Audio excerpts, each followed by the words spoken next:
Keris, sebuah simbol kebanggaan, budaya, dan identitas Nusantara.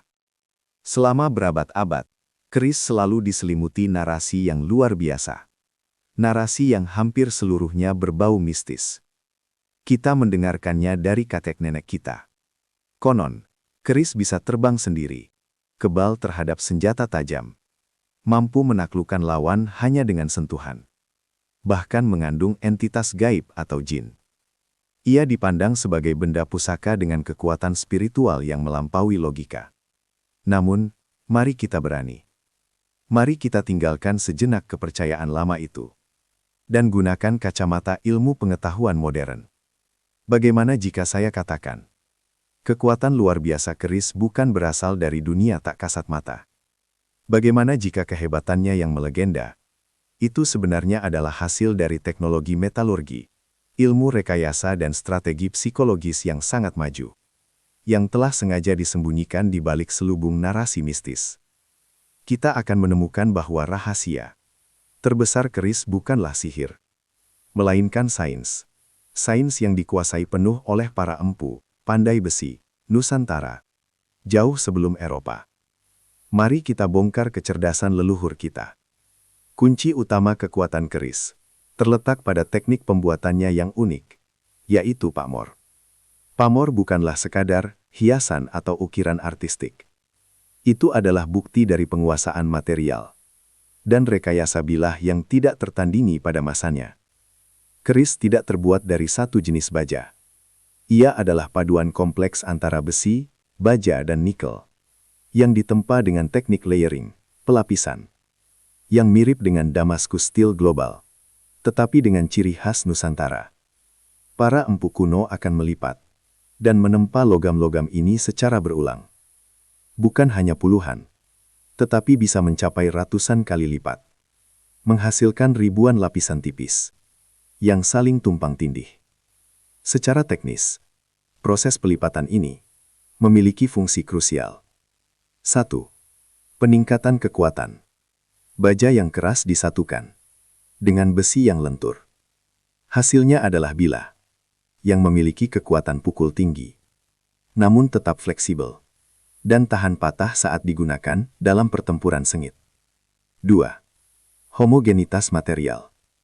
Proses tempa yang intensif menghilangkan kotoran dan membuat struktur baja menjadi sangat padat dan merata.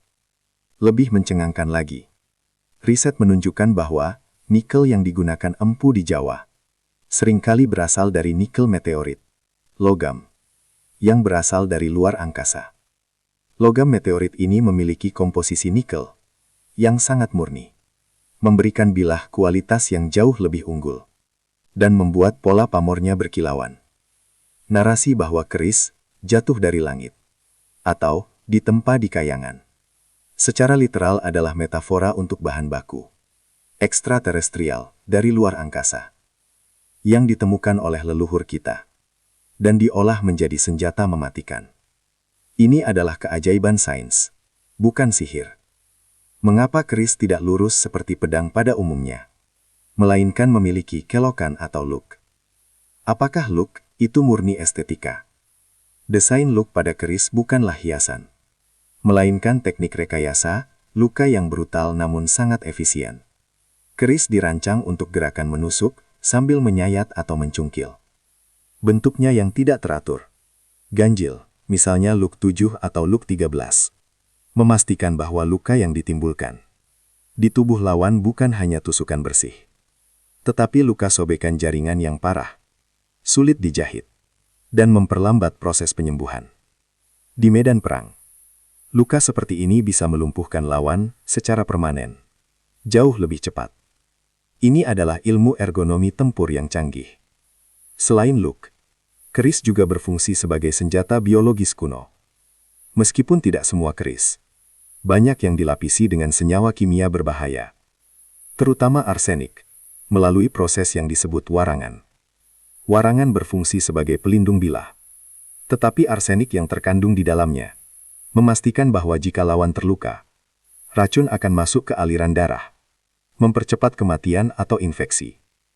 Di sini, empu tidak hanya berperan sebagai pandai besi, tetapi juga sebagai ahli botani dan kimia, yang mengetahui cara memanfaatkan sumber daya alam untuk mendapatkan keunggulan tempur.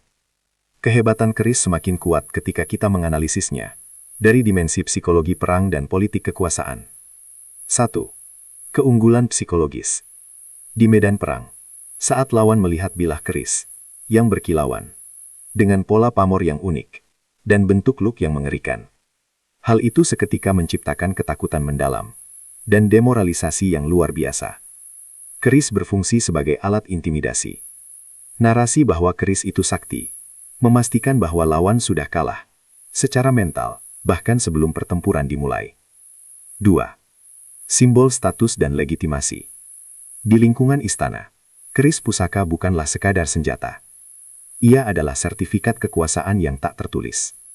Kepemilikan keris dari empu legendaris, yang dianggap berisi, adalah cara efektif bagi raja atau bangsawan untuk melegitimasi tahta mereka di mata rakyat. 3. Pengamanan aset politik.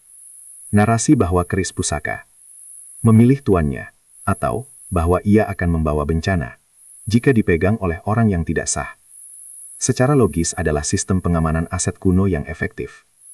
Hal ini mencegah keris, yang merupakan simbol kekuasaan tertinggi, dicuri atau disalahgunakan oleh musuh politik atau pemberontak. Fenomena mistis tersebut adalah mekanisme kontrol sosial dan politik. Berdasarkan semua bukti metalurgi, ergonomi, dan psikologi, kita harus menyimpulkan, kehebatan keris tidak terletak pada jin yang mengisinya, tetapi pada kecerdasan teknis yang dimiliki oleh para empu Nusantara. Keris adalah bukti nyata bahwa peradaban kuno kita memiliki pemahaman mendalam tentang ilmu bahan, engineering, dan strategi perang. Keris adalah warisan budaya yang menggabungkan seni visual, estetika, sains, metalurgi, dan psikologi, intimidasi, dalam satu objek yang kuat. Maka, sudah saatnya kita melihat keris bukan sebagai benda mistis yang perlu ditakuti, melainkan sebagai monumen teknologi dan ilmu pengetahuan yang harus kita pelajari dan banggakan. Kehebatan leluhur kita adalah dalam sains, bukan dalam sihir.